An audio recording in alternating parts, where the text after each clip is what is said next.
Greetings and welcome to the Cerebral Women Art Talks podcast. I'm Phyllis Hollis, your host. As an extension of my Instagram page, Cerebral Women, this podcast offers insights into the visual art world. I interview artists, mainly artists of color and female artists who will freely articulate what inspires their creativity. In addition, you'll hear interesting perspectives from dedicated art professionals who work with artists and the art institutions that feature them. I'm confident that collectively, these individuals will indeed stimulate your mind as they do our eyes. Please know these interviews are conducted in my Manhattan apartment, so please forgive the background sounds of city life. Welcome to the Cerebral Women Art Talks podcast. This episode features Tunji Adeniyi-Jones. Born in London, he is an artist currently living and working in New York City. His work is inspired by the ancient history of West Africa. He received a BFA from the Ruskin School University of Oxford and his MFA from Yale University School of Art.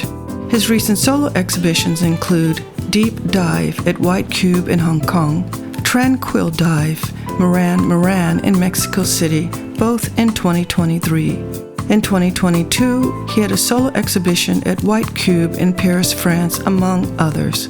His work has also been included in numerous group exhibitions. Tunji's work is included in permanent collections globally, including the Dallas Museum of Art, the Nasher Museum of Art, ICA Miami, the Studio Museum in Harlem, amongst others. His painting, titled Charm, Honor, and Grace from 2021, is featured on the cover of the UBS Art Collections book titled Reimagining New Perspectives from 2022. Please read his expanded bio at cerebralwomen.com and enjoy this episode featuring Tunji Adeniyi-Jones.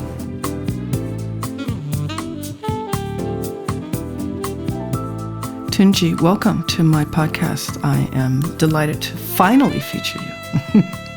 Yeah, thank you so much for having me. Thank you for being so patient, and I'm really glad to be speaking with you. Thank you. I know we had met earlier this year, and we're both excited to have this conversation. Yes. Let's start talking about when did you realize that your passion was to be a painter, to be in the visual arts? I think I was young, maybe 10 or 11, and I was in school. And art was always my favorite subject in school. I had one teacher at the time who noticed that I, was both enjoying what I was doing and was quite good at it, but I wasn't necessarily paying too close attention on anything I was doing. So she encouraged me to stay after class and do some sort of extracurricular art club thing, which at the time was a bit confusing to me because, this is when I learned sort of how to work hard just for working hard's sake, or how to really refine a desire and a determination to just keep working on something. And so, pretty early, she invites me to these after school classes and we would set up still lives and I would draw over and over again, and she'd introduce me to artists. And that's where I kind of figured that this was something that I could do, that I enjoyed doing, and that I wanted to do, and that I could kind of motivate myself to do as well. That being the important part, that sense of motivation and passion. Yes, that sense of motivation is very important. Was there a particular artist or work of art or art form that you were really drawn to early on? Yes. So funnily enough, this teacher, her name is Bernadette Lavoie, really wonderful, impactful presence during that time in my life. She introduced me to pop art really early. So I was looking at Lichtenstein and people like that. And that really blew me away. I think something about the hard lines, the graphic quality, the flatness, figures being represented in this way, expression being represented in this way. And to this day, I think that's some of the most impressionable art that I was exposed to. And I think, maybe when people look at my paintings, they can start to see where pop art would be an influence, if not at the first read. But it's really there. I think I developed my graphic quality and tendencies from looking at Lichtenstein and people like that when I was really young, at my teacher's advice. And how would you define your practice? Right now, I'm really, really interested in pushing the same formula of color, shape, form, and line that I've been working with over the past few years. And obviously, there are figures involved, but I'm really thinking about these paintings in an abstract format. So I'm making figurative paintings, but following the rules of abstract painting. So I'm kind of just finding a way to make a figure in space increasingly compelling. So with the same elements, I'm just trying to push and rearrange color combinations, the same palette, but warming it or cooling it slightly, and to hopefully create, a more dynamic visual experience, but still with the elements that are the same and that are, recognizable to me and what I do. So I'm trying to find an interesting way to show not the same thing over and over again, but I'm trying to hammer home just a few ideas, but with increasing detail and variation and intrigue. Hopefully, that's what I think my work is about right now. At any point, were you drawn to figurative more than abstraction, or vice versa?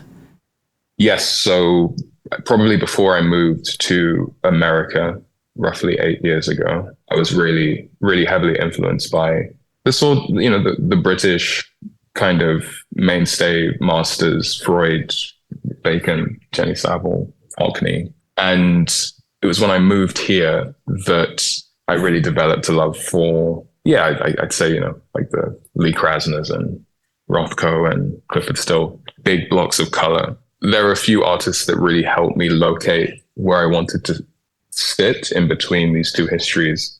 And Bob Thompson was one of those artists. I think when I was introduced to his work, it suddenly kind of clicked, like, okay, you can balance both of these things. You can balance dense color, really alluring color, really satisfying color field, and narrative figure painting in the same space. You can basically, paint people any color that you want. I had a very formal and academic art training and education up until this point. So really the idea of painting a solid yellow figure or solid orange body was really alien to me until I moved here and started seeing different things.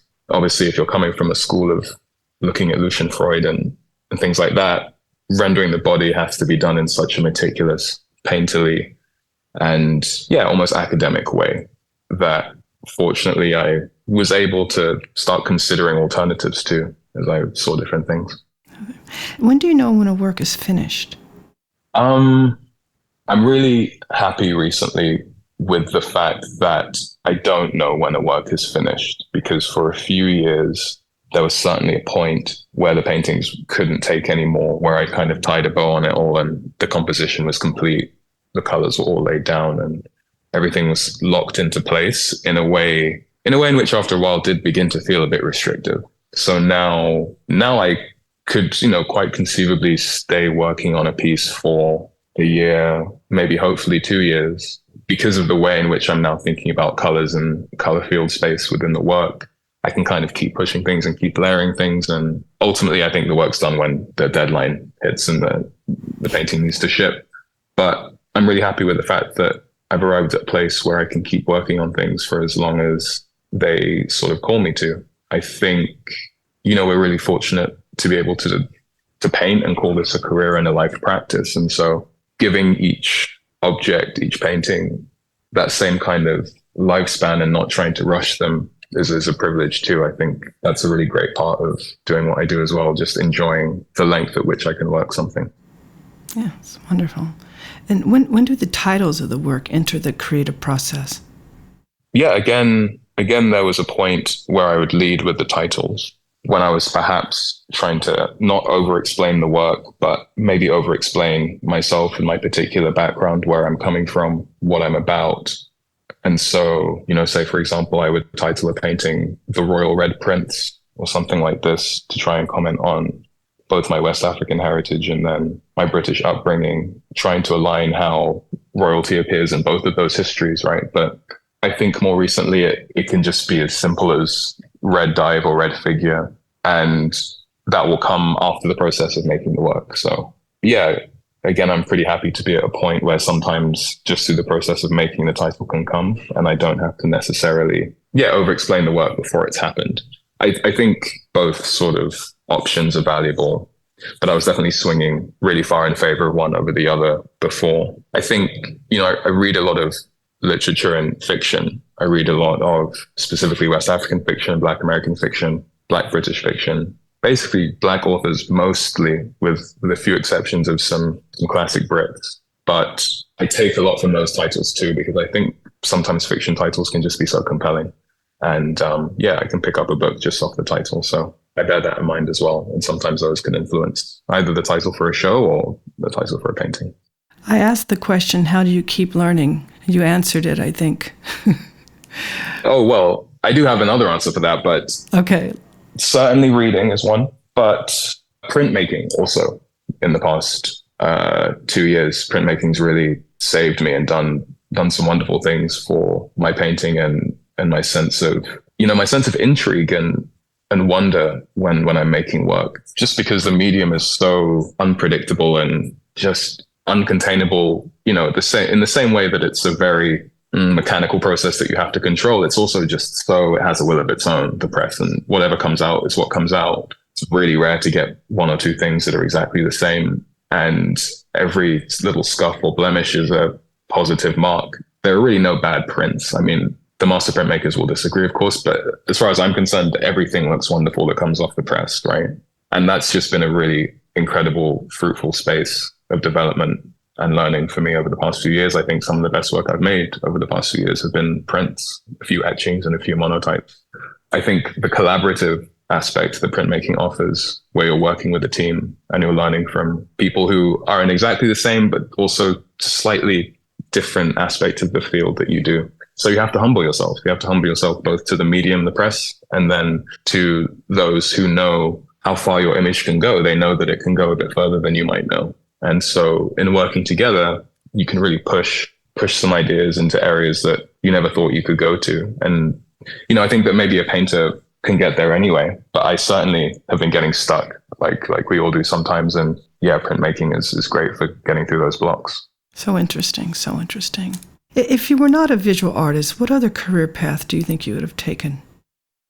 I did a number of things when I was in high school, but I never quite applied myself deeply enough to any of them to say that could have carried me all the way. So, for example, I played the piano, I played the tuba, I sang a bit. I was quite the young musician, but I don't think I had the requisite sort of fortitude to really dig in deep in the way that I do with my art now, or even then, that would have been required to be a full-time musician. I know that as much as the skill, it's also, there's this mental aspect to that. I don't think I'd have been able to do both, sort of do the artist thing and the musician thing. And I'm really, really, I admire those who can, because it just requires so much focus. So maybe a musician, maybe not. Maybe, I played some sports too, maybe not. I didn't really like intense contact or getting hit too much. So I don't think I could have carried on with that, So I think I don't really know what else I could have been. I think, Hey, you are where you're supposed to be. Yeah, I am where I'm supposed to be. And I did read a lot. I could have considered a sort of literature field. I don't know what that would have looked like, but it definitely would have been a creative space in some capacity. Do you feel Black art can be defined? I think Black art is an incredibly vast and complex constellation or solar system that never quite stays the same and is constantly expanding. And in that way is really difficult, if not impossible to define. And I think that is equally the wonder of it. I think as I grow and develop, as I travel, as I meet artists from here, as I meet artists from Nigeria, elsewhere in West Africa, South Africa, Europe, and sort of understand what Black means to each person in each instance, it seems just limitless in a really exciting way. And I think the mission is to push that and move away from perhaps a restriction or a narrowing of what Black art can be, or an easy, digestible kind of presentation of what it can be. And, representation is important and platforms are important. So it's a line we have to navigate together. But it's, should never be too easy to define, I think, and should be as all-inclusive as possible. Do you listen to music while you're working? I do. I love listening to music while I work. It is a nice combination of hip hop, rap, jazz, electronic music, like house music, Afro beats, a lot of music from Nigeria, British rap music, grime, something that has a heavy bass, good rhythm, something that's melodical. I'll sometimes, sing along and make a lot of noise in the studio while I'm working. I'll dance around as well. There's a nice kind of ritual I have that I'm sure plenty of people have when they're in the studio. You kind of do your celebratory dance when you finish the body of work or something. You kind of play those songs and do your ritual in honor of the work you've just made to give them the send off. That's great. Yeah, those are the really sweet moments. So what are you excited about right now? I recently got back from an incredibly fulfilling and inspiring trip to Nigeria. I was there for just over a month, and I went there looking for a number of things. It was my first time really traveling there by myself and without any kind of purpose, be it for a wedding, funeral, or some sort of obligation. I really went there looking to see what I could connect to by way of the local art, the sort of legacy and heritage work. There are a few master artists who I was fortunate to meet. Ruskin is one, and also some younger contemporary artists as well, and just see where I could maneuver within that space, see where I could learn from within that space. I took a trip up to a sacred ancestral grove about 4 hours outside of Lagos, and that was a profoundly impactful experience. So I'm really excited about that trip. I'm excited to go back. I'm excited to process everything that I saw, felt, and experienced. I'm still processing it now. I think that will really be the impetus for a lot of the work I make for the next year, whether overtly or sort of under the surface of things. Yeah, I'm really excited for what that will open up by way of travel around the rest of the West African coast. I already have some things to return to in Dakar, Senegal, and equally I'd love to travel around the rest of the coast. Sounds like a very rich experience. It was, and it's really hard to articulate because I don't want to lessen it in any way, but it just was really special, and even those moments that I was spending with my family, or, I had a wedding that I went to, and every aspect of the trip was really meaningful and special. I think as artists, we spend so much time alone in our studios in these kinds of protected, self-imposed as well, bubbles, and we're sort of yearning for something, and the work gives us things. But then sometimes after you've finished a large body of work, or you've just exerted quite a lot, you need to receive.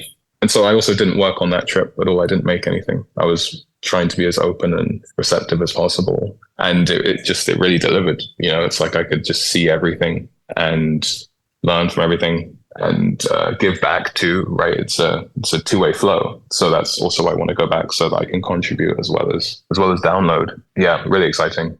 It's wonderful. It'll be interesting to look back in a few years to see how your practice has changed.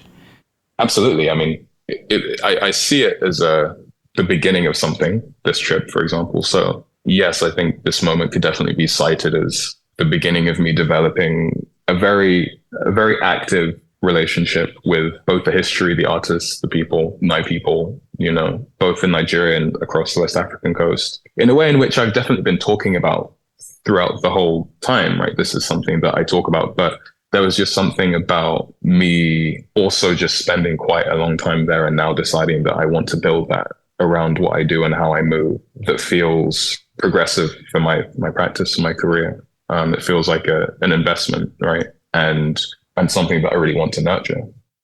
It's great that you did that. Smart that you did that. When you're working, do you think about who your audience is? I really do. And that's tied into what we were just discussing as well, because spending a lot of time making work in England and then also on the East Coast here in New York, acutely aware of the broad demographic that experiences my work in person on the large part. And so I feel really happy and fortunate to have recently had exhibitions in Mexico City, where we bumped into each other. And then also in Hong Kong, I recently had an exhibition. And that was really rewarding and fantastic to kind of just get a sense of what a different cultural site makes of my work, makes of me and my work. Because I think that, you know, my friends that know me will know that I'm a bit of a cultural chameleon when I want to be. You know, my accent shifts depending on where I am. If I'm in New York, it will have more of a twang here. And when I'm in London, I'll speak slightly more locally. So I'd like to think my paintings do the same. I'd like to think that when they're in a different place, they'll be very sensitive to their surroundings and try and be as engaging as possible. So I really liked how my paintings looked in Mexico City. I really liked how they looked in Hong Kong. And I was really happy with the reception that a different audience gave to my work. It's not something that I necessarily be too determining of how I work, but on the back end, when I finish the show and I'm thinking about a broader scope, it definitely becomes an important factor, my audience, yeah. Do you think they understand the work? Yes, because ultimately, it becomes a funny sort of proof of concept, because really when I think about it, what I'm trying to do with my paintings is quite simple and stripped bare. And that's just to incite a feeling, a response, something emotive, using some very simple elements, just color, form, and line, and a body that's a bit nondescript. You know, a lot of the features are muted. And so in a way, there is a certain universality I want the bodies to have. And I do want the work to somehow be a mirror in a way, so that people can see something about themselves in it, or at least feel that it's approachable and relatable. And so I think that aspect of it becomes quite legible to people in different places, even if they can't directly communicate with me otherwise, right? I think that's the beautiful thing, that the visual can communicate. The colors, the warm reds and oranges can bring out a warmth and a smile. And that's what I'm going for when I'm doing that particular work, right? That's the response I'm trying to incite. So it helps with that communication, definitely. And what is the process of choosing the color?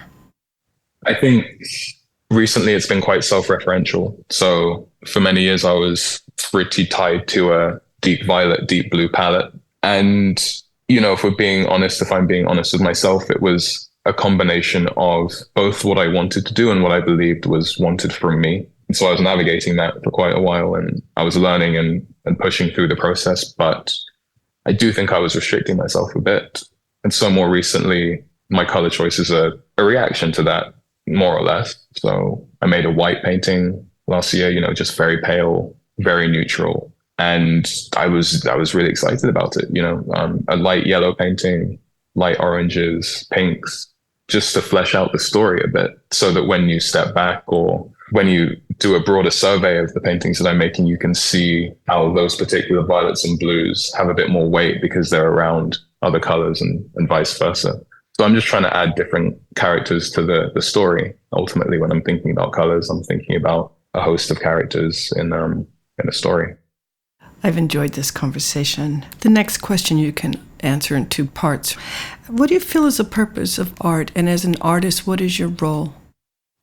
I think the first part, the purpose of art, really, a bit like I was mentioning earlier, communication. I think that art is a really, really fundamental way in which people can communicate with one another. Sometimes when words are either not enough, or more frequently, actually, when words can be too much, and when words can over-explain or overcompensate. I think art is a wonderful space to really communicate more fundamentally and more earthily, more bodily, more physically, more emotionally, and across cultural boundaries, right, too. So where language can keep you from communicating with someone, everyone around the world will stop by the Louvre and look at the paintings, right, but may not understand the local language. And I think that for humans, it's a wonderful unifying gift that we have to be able to do that. And the same is with song and melody and music and dancing and certain practices that can just like transcend other barriers that we find with language. So that's what, at least to me, I see art's function and art's purpose. You know, when I was really young, my mother took me to a lot of museums, and at the time I didn't invest much in it or see the point. But, you know, I really think that's what she was trying to get me to understand early, was that there's really a place for these objects, whether it was like, you know, museums and then also like natural history museums too, just looking at things that I wasn't finding in more conventional, either educational or cultural spaces.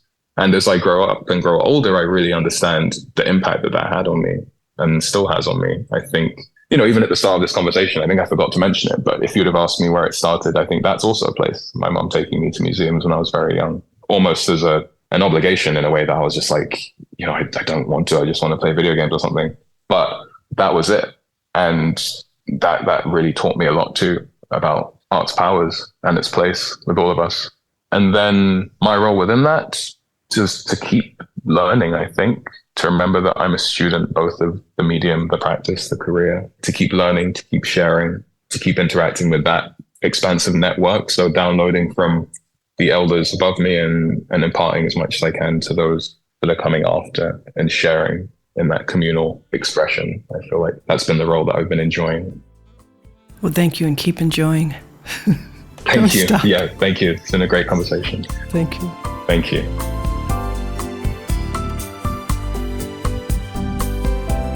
Thank you for listening to Cerebral Women Art Talks podcast. For additional content, please visit cerebralwomen.com and be sure to follow Cerebral Women on Instagram.